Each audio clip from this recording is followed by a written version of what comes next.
Have you ever held someone? Well, of course you have, but I don't mean like when you hold your buddy back to stop him from slugging someone or when a mother holds her child. No, this happens when you're in bed, just about to pass out. Your eyes shudder, your head starts to feel blank, like the room has less oxygen and you're getting lightheaded. Your nose is pressed against the neck fuzz of the most wonderful man.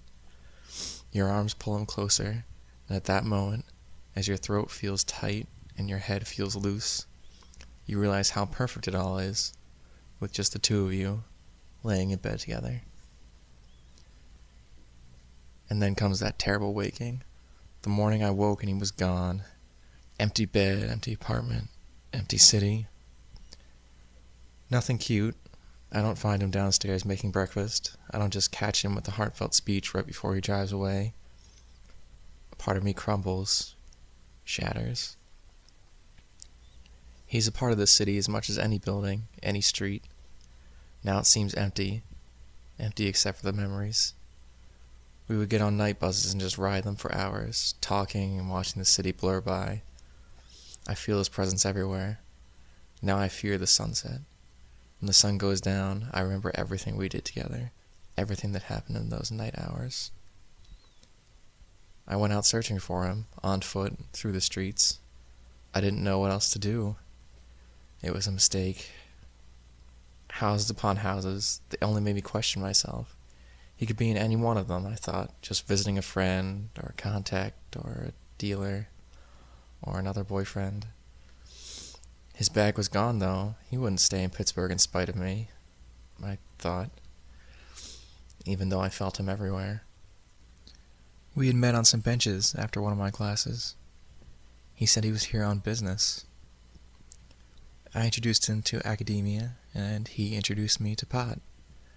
We ate at a place that neither of us were familiar with, which was great.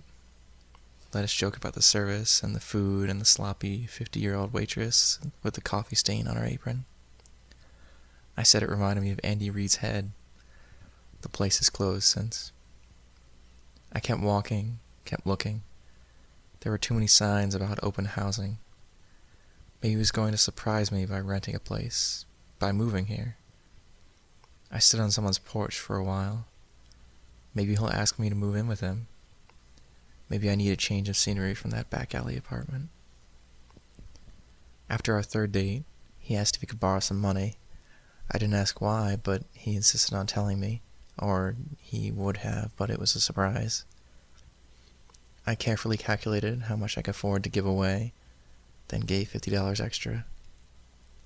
He dragged me into the nearest alley, and we made out for what felt like hours there in the shadows. The money was still in his hands, and it felt weird against my back as his hands roamed over me.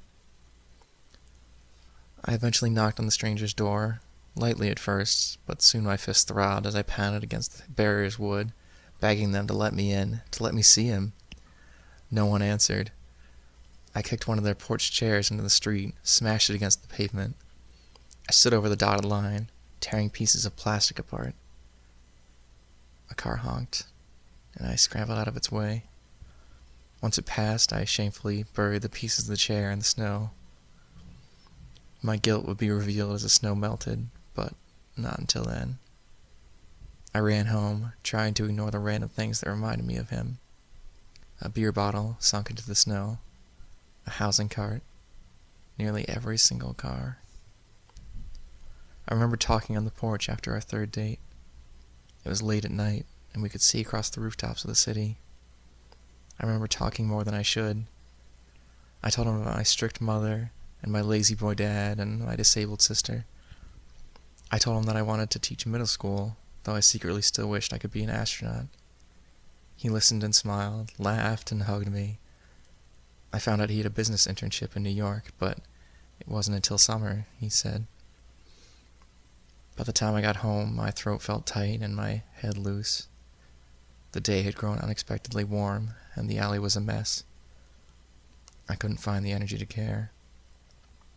I sat on the balcony for a while and just watched the city. Later, I'll stupidly follow him to New York City and accidentally land the best job of my life as a college professor. Occasionally, when the day is overcast and it seems like night, I will curse myself for traveling to New York, for being so naive. Every once in a while, I will see someone like him in the streets, and I will be tempted to either punch him square in the face or take him home with me. Sometimes I do. But it won't be the same, and I will be simultaneously thankful and miserable because of that. But I will be thankful for the life I have. For now, though, it's 2 more years of being lovesick in Pittsburgh.